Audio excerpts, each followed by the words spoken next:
Владимир Владимирович, с 5 апреля началась опытная эксплуатация аппаратно-программного комплекса «Безопасный город» в республике. Расскажите, пожалуйста, что это такое, на какие направления делится?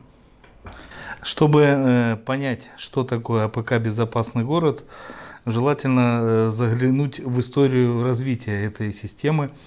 И в данном случае история начинается с 2007 года, когда президент Российской Федерации дал поручение о развитии такой системы. На первом этапе фактически поручение было дано руководителям субъектов Российской Федерации, а саму задачу и понимание, что такое безопасный город, сформулировало Министерство внутренних дел. И на первом этапе она представляла себя несколько подсистем основных. Это система видеонаблюдения, это камеры, которые устанавливаются в криминогенных точках и могут зафиксировать какие-то противоправные нарушения. Да? Это системы фото-видеофиксации, фактически они развились как раз в этот период нарушения правил дорожного движения. Это кнопка «Гражданин, полиция», такие терминалы, которые позволяли бы где-то в массовых местах вызвать наряд, там, сообщить о преступлении. И в целом это вот было то видение, которое, в общем-то, базировалось только с позиции правоохранительных органов. В таком виде системы развивались до 2014 года, в том числе и в нашей республике. И фактически к этому времени уже приносили большую пользу, прежде всего связанную с тем, что облегчали процессы следственных органов. Да? То есть камеры очень часто, может быть, и не в оперативном режиме удавалось выявить, да, преступление, но, по крайней мере, в тех местах, где камеры устанавливались, где и высока вероятность криминогенной обстановки, да, удавалось зафиксировать обстоятельства преступления и, соответственно, по горячим следам быстрее раскрыть преступление. И это было зафиксировано, что в этом большая польза. С 2014 года, опять же, президент Российской Федерации дал поручение правительству более качественно проработать вопросы АПК «Безопасный город», осмыслить комплексно эту систему. И в результате этого поручения родилась, во-первых, концепция федеральная АПК «Безопасный город», где существенно расширился функционал этой системы, где комплексно подошли к задаче и сформулировали ее так, что в целом это должна быть система, которая в себя бы интегрировала все мониторинговые системы в сфере безопасности, ведомственные различные информационные системы, и уже позволяла на уровне муниципального образования, на базе единых дежурно-диспетчерских служб муниципальных образований, сформировать информационную систему, которая бы могла автоматизировать процессы сбора различных сведений о происшествиях, о аварийных ситуациях и обеспечить оперативное реагирование и устранение этих происшествий, чем позволило бы, опять же, организовать более эффективное реагирование за счет межведомственного взаимодействия всех служб и повысило бы эффективность в целом системы предупреждения и защиты населения от различных происшествий и противоправных действий. Параллельно велись, опять же, вопросы передачи созданных систем видеонаблюдения в эксплуатацию и в собственность органам местного самоуправления. И начиная с 2014 года в целях реализации концепции на федеральном уровне было обозначено ведомство, которое обязано координировать развитие АПК «Безопасный город». Им был назначен МЧС России. Ну и как я вам озвучил, в общем-то, цель стали шире, не только видеокамеры, а в целом это сложная, мощная информационная система, которая должна была в целом не только созданные, но и в целом создаваемые в будущем информсистемы в части мониторинга и обеспечения безопасности, да, должна была в себя интегрировать и обеспечить единый такой инструмент для соответствующих и компетентных органов, и органов власти. Да, я еще оговорюсь, кроме муниципального уровня, она также должна подразумевать и в целом свод этой всей информации и на уровень субъекта Российской Федерации.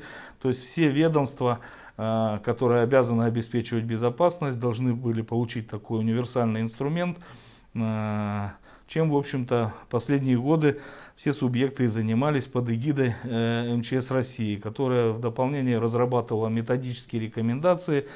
Создали они генерального конструктора федерального, который следил за содержанием технических заданий, проектных решений, которые субъекты планируют использовать на предмет их соответствия тем замыслам и решениям, которые заложены в концепции. Ну, вот. Республика наша активно этим вопросом занималась, исходя из того, что задача очень непростая. И фактически аналогов таких задач еще не стояло у нас. Дело в том, что участники, которые обеспечивают безопасность, это, как правило, различные ведомства, различные уровни власти и в том числе и различные организации различных форм собственности. Да, и они имеют свои информсистемы, которые в перспективе должны интегрироваться. То есть задача очень непростая. Опять же, она зависит от того, что фронт широкий, надо, понятно, когда что-то строишь, надо строить предметно, опять же, чтобы эффективно расходовать государственные бюджетные средства. Да? И в связи с этим важно было провести работу по оценке рисков на территориях, да, которые существуют, и исходя из этих рисков формировать системы мониторинга и планировать, как эта система будет строиться и функционировать. В этом вопросе в республике было разработано сначала техническое задание на проектирование, был разработан проект. Да, проектирование было сделано для пилотных муниципальных образований, не для всей республики, а для пилотных, чтобы на пилотных муниципальных образованиях обкатать систему и так как, опять же говорю, система новая, такого никогда не было, естественно, нет смысла швырять деньги сразу и всем широким фронтом строить. Да? Было принято решение создать систему в 3 наших крупных городах, это Сыктывкар, Ухта и Воркута. В свою очередь это позволит, во-первых, практически сразу прикрыть этой системой безопасности практически половину населения республики. В свою очередь, за счет компактного расположения и наибольших рисков именно техногенных в этих городах, где развита промышленность, да, мы с вами максимально закрываем существенные риски на территории республики. Было принято решение, что в первую очередь строим в этих 3 муниципальных образованиях, а в дальнейшем, обкатав эти решения в них, можно будет тиражировать уже и во все остальные муниципальные образования.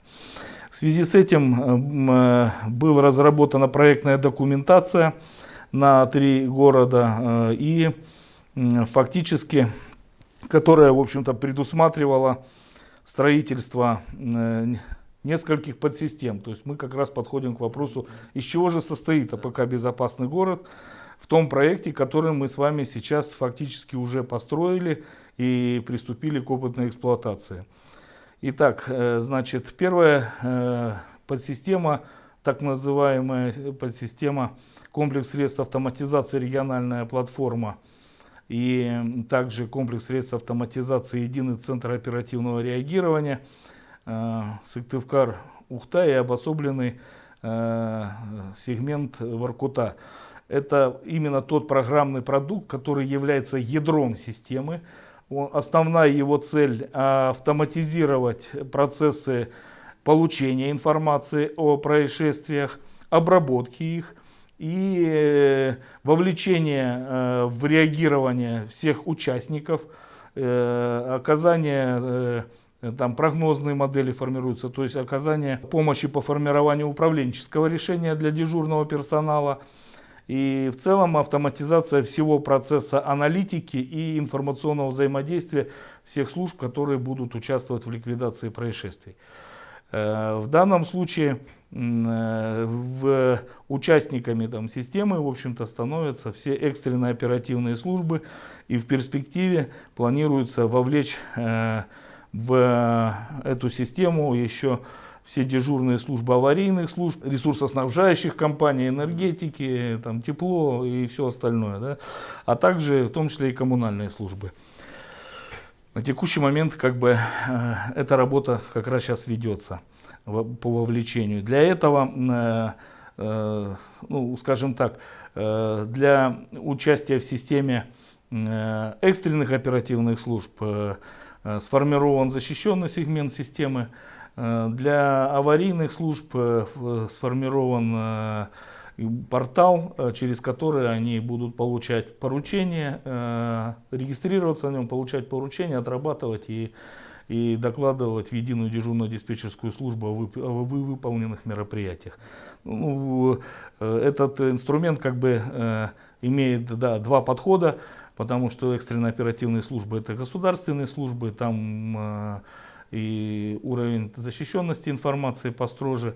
И опять же, мы не можем заставить нести дополнительные излишние расходы частные компании. Да, за счет портала мы фактически обеспечиваем им инструментом, который позволяет использовать минимальные технические средства. Через интернет можно использовать любой ноутбук для подключения, либо вплоть до телефона, смартфона современного, для того, чтобы зарегистрироваться и отрабатывать свою часть в части поручения единой дежурной диспетчерской службы, поступившей по заявлениям граждан, отфиксировать, что было сделано и так далее. Следующий модуль — это модуль мониторинга состояния окружающей среды. Система, которая мониторит метеоусловия, а также загазованность на территории, там, где было принято их устанавливать. Надо здесь отметить, это не подмена собой метеостанции гидрометцентра. Да? Мы все эти сведения в нужном и в правильном формате все дежурные службы получают в рамках соглашений. Следующая подсистема — это подсистема фото-видеофиксации нарушений правил дорожного движения. Это для населения, в общем-то, сейчас наиболее известная система и наиболее болезненная, да. Но в свою очередь она на самом деле и очень полезная, потому что на дорогах у нас реально идет война, и люди погибают. Поэтому мы отдельно ее обсудим. Следующая подсистема — это видеомониторинг и видеоаналитика. С развитием систем видеомониторинга, то, о чем я говорил, фиксация на видеокамеру и запись в архивы, потом использование этих материалов в части преступлений или каких-то происшествий, фиксация. Сейчас очень активно развиты технологии видеоаналитики, получили свое развитие как раз в свете использования технологий видеомониторинга. И эти средства существенно облегчают процесс выявления, обнаружения преступников, выявления противоправных действий и так далее. Это наиболее, скажем так, технологически сейчас наиболее современная история, она связана с применением уже искусственного интеллекта. Следующая подсистема — это подсистема комплексного оповещения и информирования населения о происшествиях, о чрезвычайных ситуациях. В данном случае это давно известная нам система, которая зародилась на стадии зарождения службы по гражданской обороне, да? И при создании МЧС она получила свое дополнительное развитие в виде применения ее не только по сигналам гражданской обороны, но и для оповещения населения по чрезвычайным ситуациям и мерам защиты населения. И последнее, это уже чисто технологическая подсистема в рамках задействования всех элементов системы. В данном случае у нас масса видеокамер, там масса объектов оповещения, разбросанных по территории муниципальных образований. Это построено там больше 132 километров оптоволокна. Да, это телекоммуникационная подсистема, которая, в общем-то, является государственной в нашем контракте станет, да, и фактически она будет задействована как в целях самого безопасного города, так, в общем-то, планируется в будущем использовать эти сети и в интересах развития умного города. Вот это те подсистемы, которые мы фактически уже построили в этих 3 городах и приступили к их опытной эксплуатации. Владимир Владимирович, в основном все-таки людей интересует подсистема фото-видеофиксации нарушений правил дорожного движения. Никуда от этого не деться, у нас много автолюбителей. Как работает эта система, да, то есть вот по этапам, что называется, и, может быть, у вас есть информация, сколько нарушений уже было выявлено с ее помощью и, может быть, сумма штрафов? Ну, по цифрам я вам сейчас точно не смогу сказать с 5 апреля по новым системам, потому что материалы только формируются и находятся на рассмотрении. Да? Мало того, сумму штрафов, ну как вам сказать, мы технический оператор. Технический оператор, его обязанности обеспечивать, чтобы это все работало. Мы даже не участники системы, участники эксплуатации системы различные ведомства, да, там и МЧС, и МВД, и ГИБДД и так далее. Да, и фактически мы не вмешиваемся в их функционал. Мы только обеспечиваем, чтобы эти системы работали и фактически отрабатываем там часть регламентов, связанных с их функционированием. И обеспечиваем техническое обслуживание.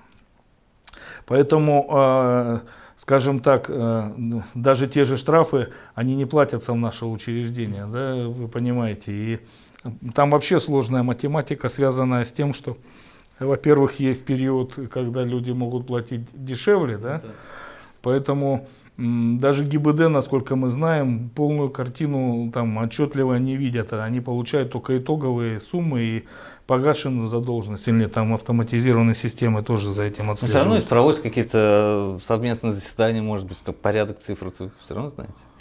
Да, ну я вам уже сказал, что в части новой подсистемы пока рано говорить, потому что фактически, я думаю, вот только в ближайшие дни сейчас, наверное, получат по ней штрафы люди, фактически еще оплаты, скорее всего, не было. До этого у нас функционировала система, которая ранее была построена, и она приносит определенный тоже доход в бюджет.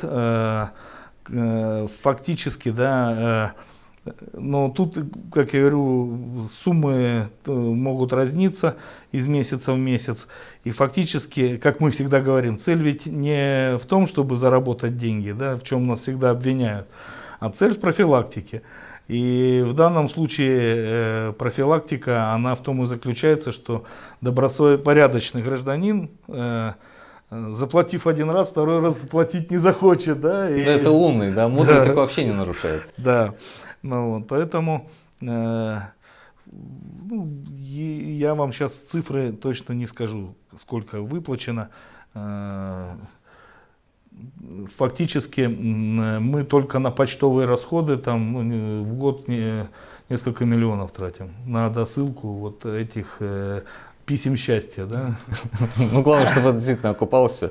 Вот, пополнение государственной казны, это, конечно, важно, но можете ли вы привести примеры, когда эта система помогла обычным водителям разобраться в какой-то ситуации, разрешить дорожный спор, которых так много у нас?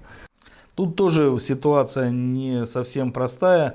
Смотрите, технологически сам комплекс нарушений ПДД, он фиксирует материалы в виде фотографии. Вы же, если кто-то получал, видели фотографии, там обстоятельства и что нарушено.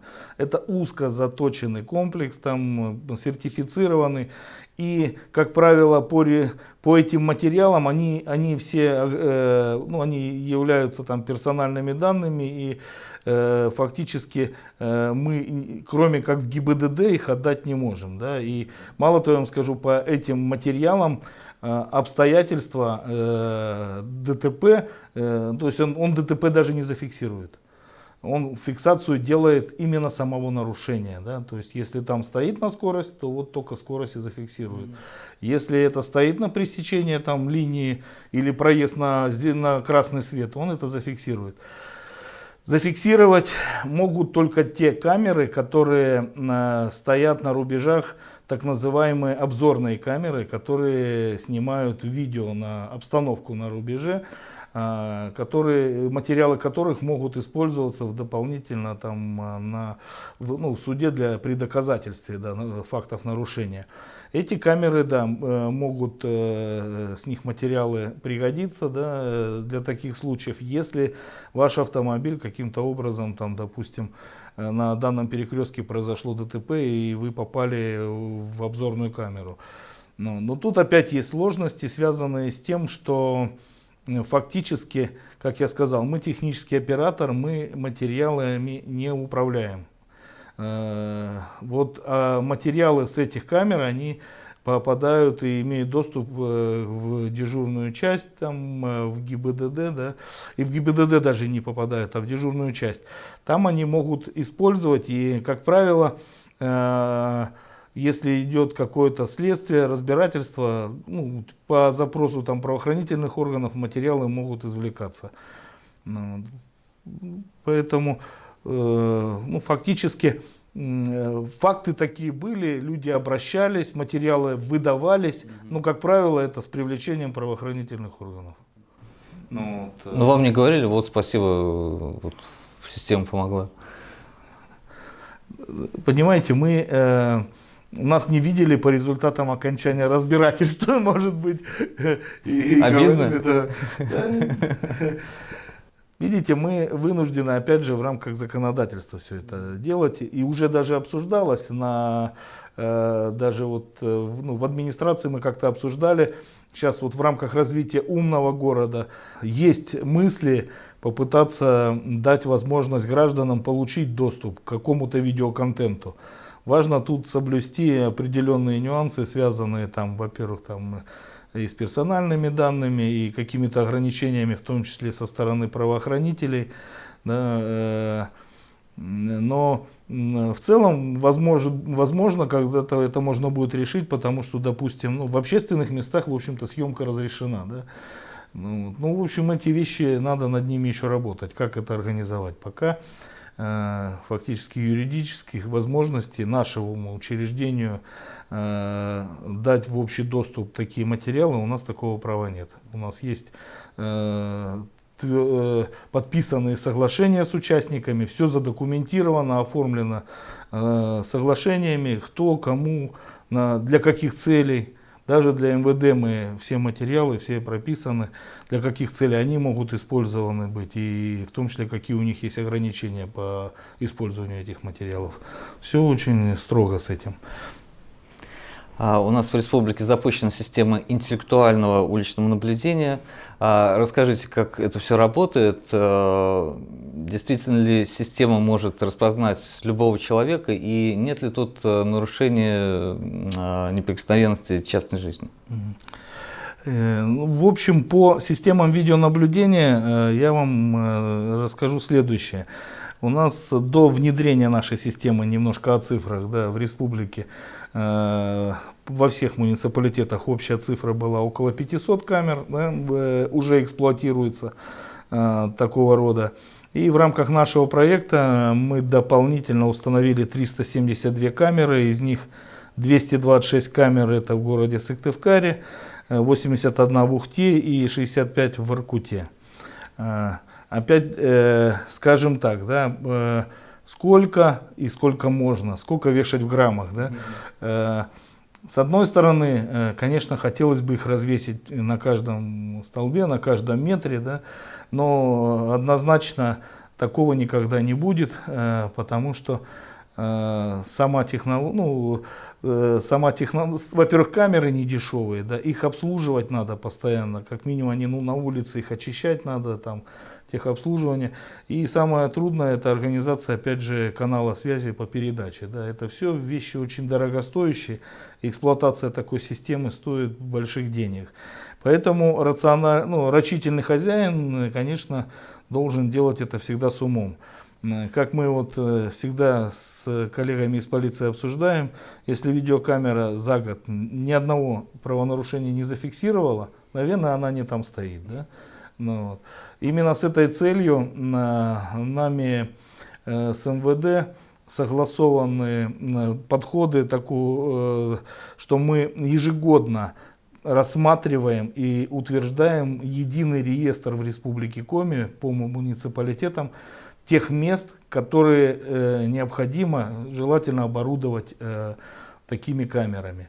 И в свою очередь, исходя из этого реестра, и рассматриваются потом возможности такого оборудования, да, установки таких камер. Давайте теперь поговорим про назначение. Да. Основная, конечно, цель таких видеокамер – это обнаружение там, противоправных действий. Да. И фактически, если вы обратите внимание, по сводкам в МВД очень часто мы с вами видим, что раскрыты преступления, как правило, именно по горячим следам, именно с применением этих камер. Да. И да, это, я считаю, большое подспорье для МВД. Камеры реально сейчас современные, с высокой четкостью, позволяют даже на приличном расстоянии определять детали действия, и в том числе использовать там технологии распознавания. Плавно переходим к распознаванию. Да? Итак, в части распознавания современные технологии за последние годы, вот последние 5-6 лет, существенно шагнули вперед за счет применения технологии искусственного интеллекта. Что это такое? Фактически компьютер учит различными фотографиями, фиксируя, да, определять по определенным точкам там форма черепа, может быть, то есть учат определять лица. И то есть это не то, что раньше было просто там, то есть надо было фактически лицо полностью сфотографировать, да, и сравнивать там по его формам. А сейчас искусственный интеллект позволяет определять людей, даже если там десятилетия разница в фотографии, да, молодой парень, да, и, допустим, уже взрослый мужчина, лицо существенно меняется, да, и при этом есть особенности конструкции, формы черепа, да, каких-то ушей, носа, и компьютер за счет искусственного интеллекта умеет сейчас определять с определенным уровнем соответствия. То есть, когда мы компьютеру говорим, нам нужны, ищем людей со степенью совпадения, там, допустим, 78%. И он выдает всех людей, допустим, которые вот под исходную фотографию на такой уровень похожи. Да? И это позволяет найти даже тогда, когда люди, как я сказал, либо большой возраст, либо исходная фотография плохого качества, либо, к примеру, когда человек пытается прятать, то есть лицо. То есть если вы одели очки там, или там, повязку какую-то, сейчас современные технологии позволяют все равно распознать человека. Там, глаза есть, если уши там где-то, шапка существенно мешает. Если еще форма головы есть, то можно повязку на лицо одеть, и он может распознать вас. То есть достаточно высокая вероятность. Причем, если вы снижаете вероятность распознавания, соответственно, он вам, конечно, много похожих даст, но у вас сохраняется возможность все-таки среди них попытаться уже самому оценить и найти нужного человека. Поэтому это очень сейчас интересные технологии, и они достаточно продуктивны. Но есть определенные ограничения, как бы технологические, связанные все-таки с тем, что лицо, ну, то есть надо все равно зафиксировать лицо. Да? То есть человек может крутиться пяткой, там, затылком, как угодно.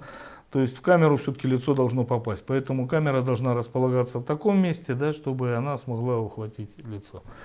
Как я говорил, старые технологии, это фактически вообще жестко надо было подводить человека к камере. Да? То современная камера, современные технологии позволяют выхватывать лица даже в толпе. То есть идет конвейер, да, людей там по коридору, и он может одновременно сразу несколько человек выхватывать, анализировать и тут же фиксировать и показывать, что вот он, этот человек искомый. Мало того, наша система позволяет формировать свои списки одновременно для нескольких служб, да, то есть в разных интересах. Да. Поэтому у нас система одна, но фактически ей пользуются фактически все силовые службы, и они могут спокойно для себя, для своих нужд формировать свои списки разыскиваемых. Кроме того, что очень интересно, современные технологии распознавания умеют сейчас распознавать какие-то неадекватные, да, нестандартные действия, более резкие там движения. Ну, то есть можно зафиксировать типовые драки, да, какие-то.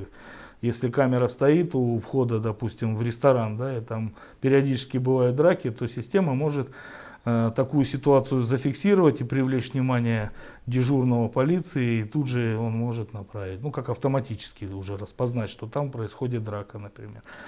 Также умеет пресечение там какой-то зоны охраняемой, да, либо умеет распознавать изменение положения. Ну, человек стоял, упал, да, в принципе, тоже можно фиксировать, да, если, допустим, где-то остановка или массовое пребывание, человек упал в обморок, стало плохо. Если система на это научена, и она здесь именно для этого камера стоит, она умеет определять и привлекать внимание оператора, что вот здесь что-то неладное. Да? И отправляет сигнал в службу скорой помощи? Она может сформировать оператору, ну, пока еще не скорой помощи, да, но тому оператору, которому выданы права на пользование вот этой системы, которая определяет такие события. Ну, вот. Как бы пока цель-то не стоит, да, службе скорой помощи напрямую такую систему давать. Тут правильнее как раз сказать, что если бы систему этому мы научим, да, пока у нас просто не так много таких камер, и в основном они все-таки настроены по распознаванию именно лиц вот, в местах массового пребывания. И основная аналитика настроена на это. Но в целом, чем хороша, опять же, автоматизированная система, что мы можем на каждую камеру при необходимости поменять эту видеоаналитику. Мало того, видеоаналитику можно применять по ранее записанному видеоматериалу. То есть можно подгрузить видеоматериал или вытащить его из архива, прогнать его, что очень полезно, особенно при изучении, там, поиске материалов там, по расследованиям и так далее, и там провести аналитику. Ну а если мы, ну как сказать, вероятность, что на остановке кто-то из вас в обморок упадет, она равна там, ради этого держать там камеру, платить миллионы рублей, ну я думаю, это все-таки, мы пока еще не так богаты для этого, да, но в целом, говорю, система уже это умеет. Также может может быть не очень качественно, но в целом может отлавливать в том числе и оставленные предметы. Ну, вот. Ну, тут масса нюансов, да, но в целом уже умеет и это, да, отслеживать. Может отслеживать то,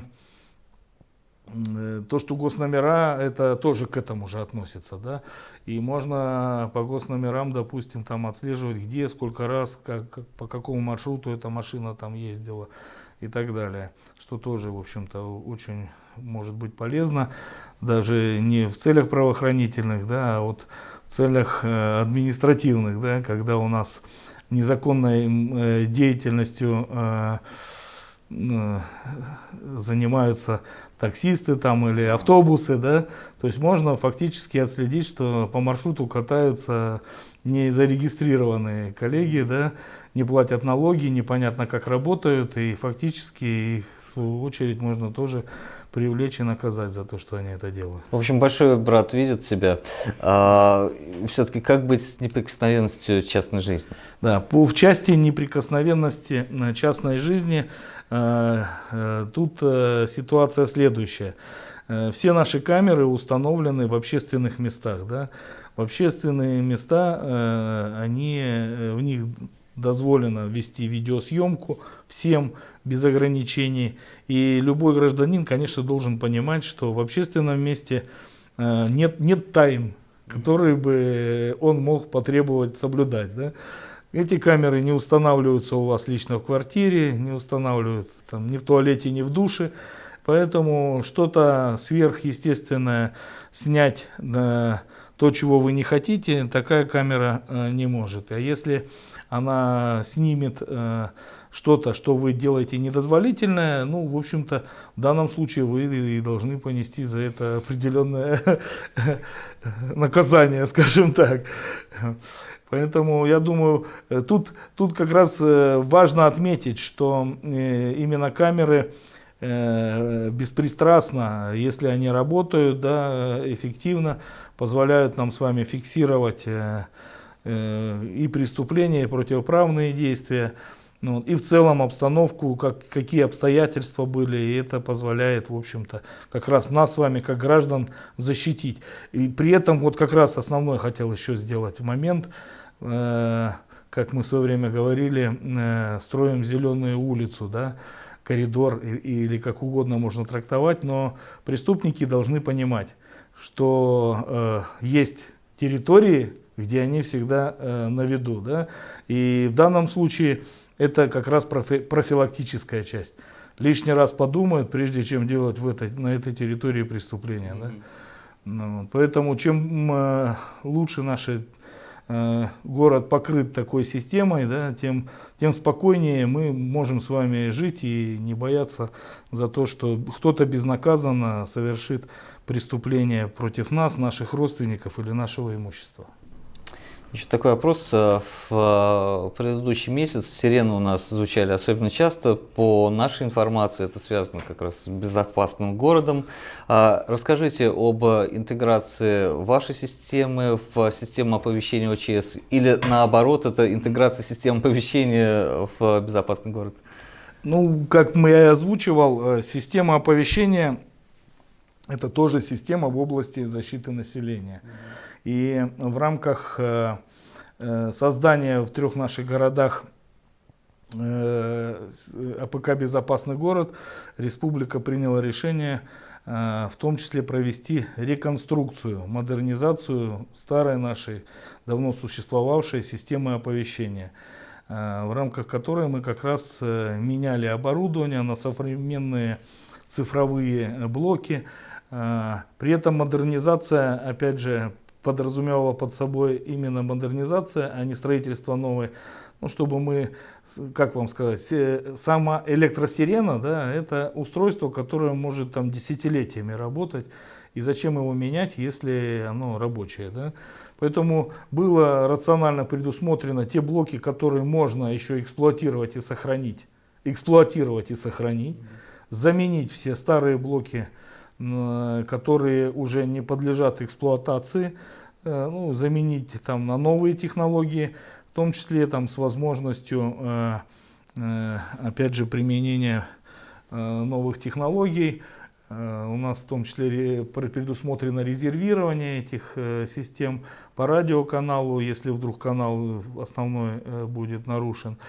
И основной упор был сделан, опять же, перехода от сирен к громкоговорителям, чтобы была возможность не только, ну, громкоговоритель умеет и сирену прокричать, да, и еще что-то разъяснить.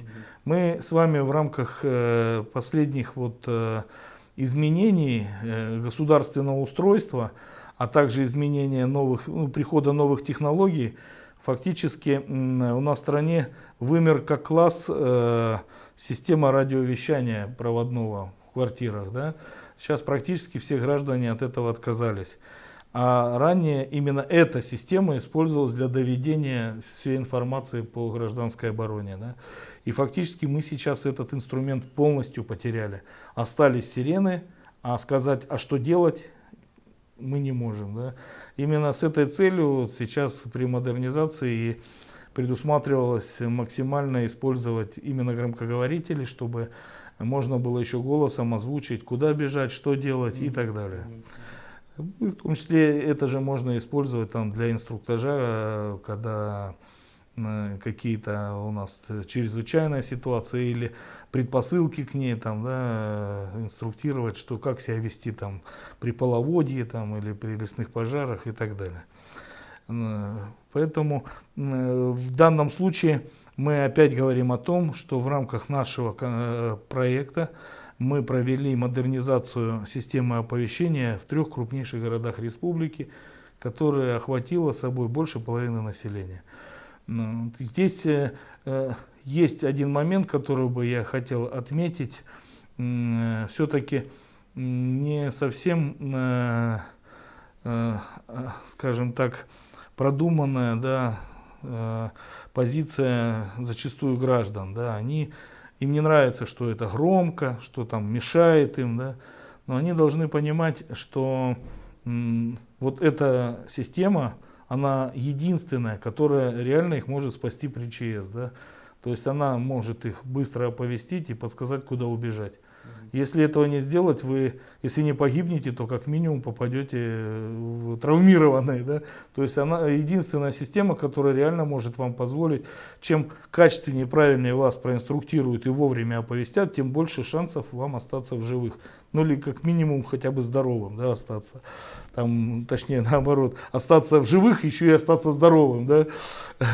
Поэтому, когда люди говорят, вот мне не надо здесь сирену или громкоговоритель, ну один раз в месяц ее испытают. Но мы же от этого не умрем, причем это делают днем, никто от этого еще не умер.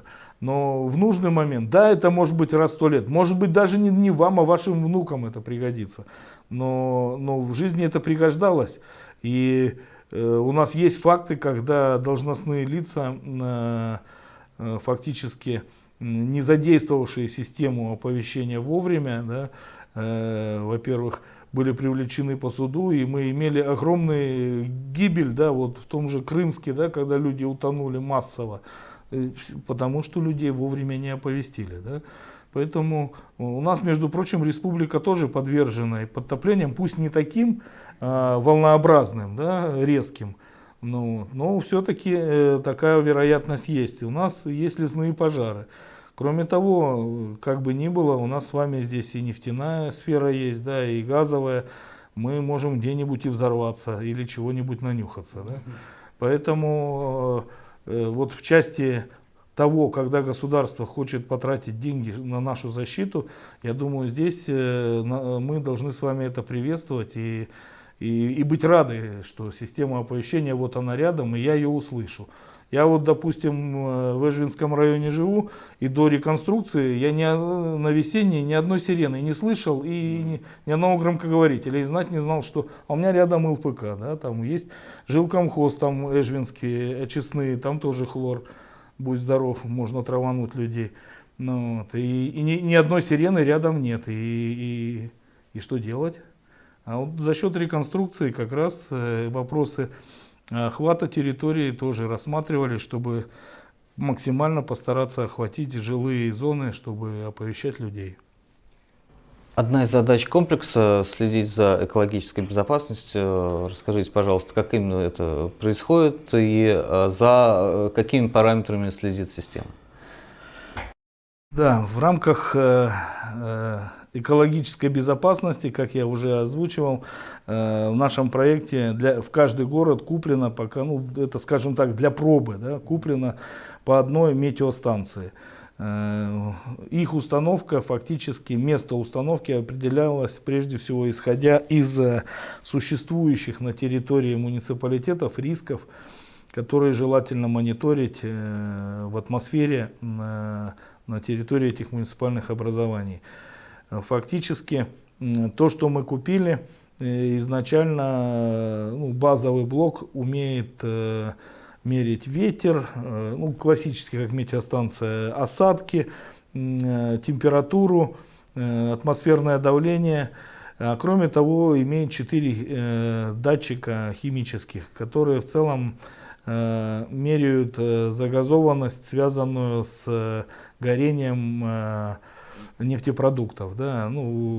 Прежде всего, это загазованность, связанная с нашим автотранспортом, но это может быть любые нефтепродукты. Для Воркуты как раз это, для Ухты это очень актуально. Если у нас авария на нефтепереработке, да, то фактически горение продуктов нефтепереработки, эти датчики сразу зафиксируют. Именно с этой целью там метеостанция как раз поставлена таким образом, чтобы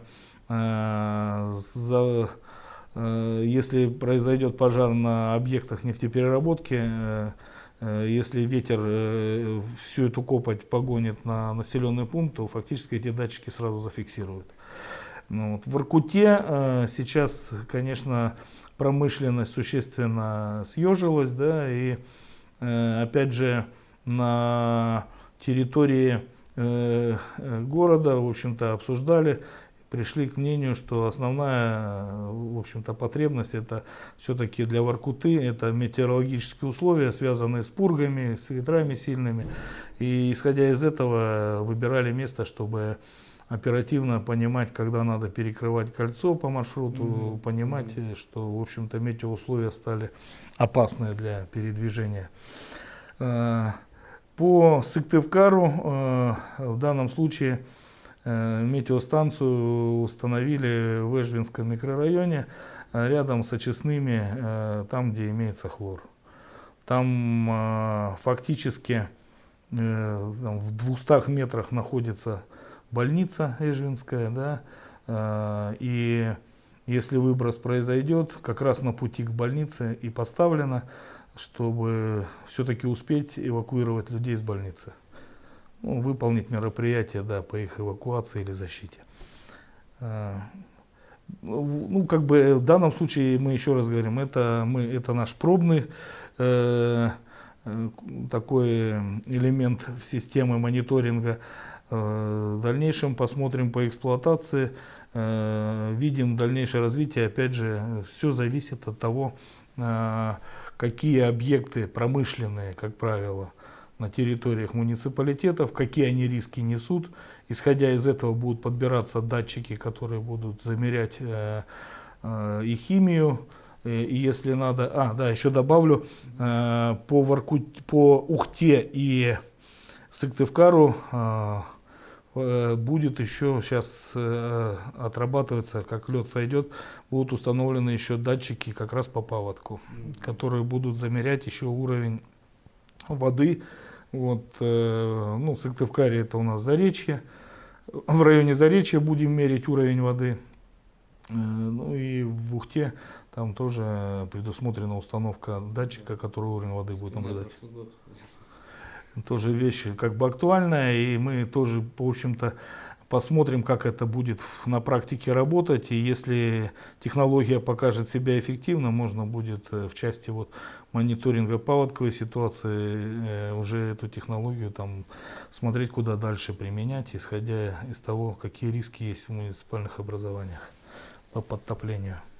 Подводя итоги нашей беседы, достаточно ли у нас камер и датчиков, предвидя отрицательный ответ, скорректируя вопрос, сколько нужно еще в республике установить камер, различных датчиков, комплексов, чтобы чувствовать себя в безопасности?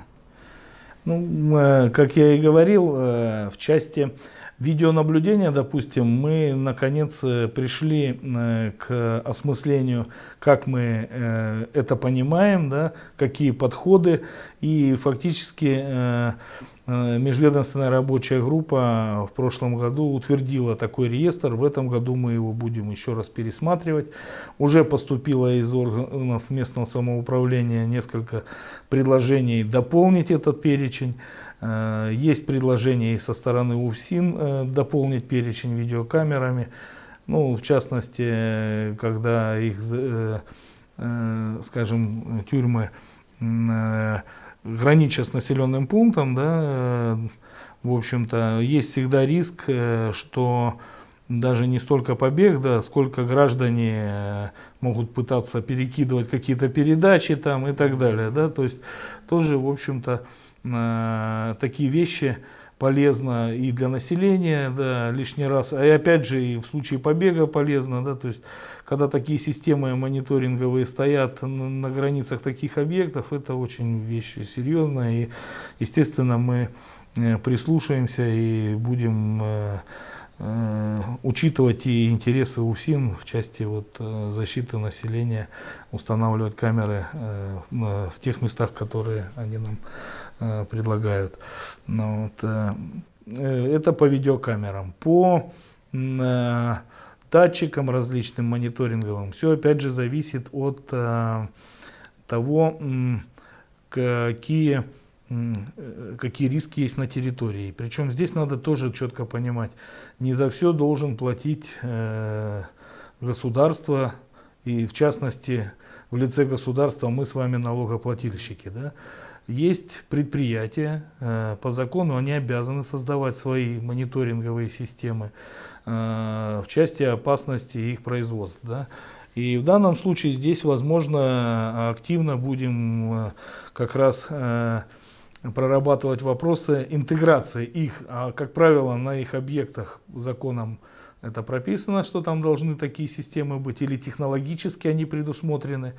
Надо будет решать с ними вопросы о сопряжении с безопасным городом, чтобы, исключая, сейчас на практике как, на объектах, где есть опасное производство, есть там дежурный персонал, и он должен по закону информировать органы власти, да, если что-то произошло. Так вот, чтобы исключить человеческий фактор, интеграция таких информсистем позволила бы без утаивания получать эту информацию, можно сказать, от датчика, от первых уст. Да? И дальше уже там разбираться, а что там у них случилось. Может, датчик все-таки врет, а может быть, все-таки что-то там случилось. Да? В принципе, у нас, между прочим, в этом смысле есть подвижки с Монди ЛПК. Да? В свое время тоже речь стояла о том, что на их объекте могут происходить аварии, которые могут быть опасны, да, для населения. И в данном случае у нас имеется система сопряженная, мы имеем по периметру в сторону города датчики, ну, точнее построенные именно ЛПК, они сделали, и именно для наших целей, для вывода информации на НДДС. То есть у них есть технологические свои датчики прямо на объекте, а в целях именно мониторинга по периметру комплекса стоят датчики, они также автоматически замеряют атмосферу по предельно допустимой норме там, да, химических веществ и автоматически дают информацию в единую дежурно-диспетчерскую службу города Сыктывкара. Поэтому я думаю, это тоже один из вариантов дальнейшего развития. Надо будет, то есть мы вот в пилоте сейчас мы фактически опробуем все технологии, а дальнейшее развитие будет исходя уже из особенностей там на территории. В целом основные риски в тех городах, которые мы озвучили, мы на контроле и так взяли, а остальное будет уже в процессе развития экономики на территории нашей республики. Спасибо. Спасибо большое, Владимир Владимирович. Пожалуйста.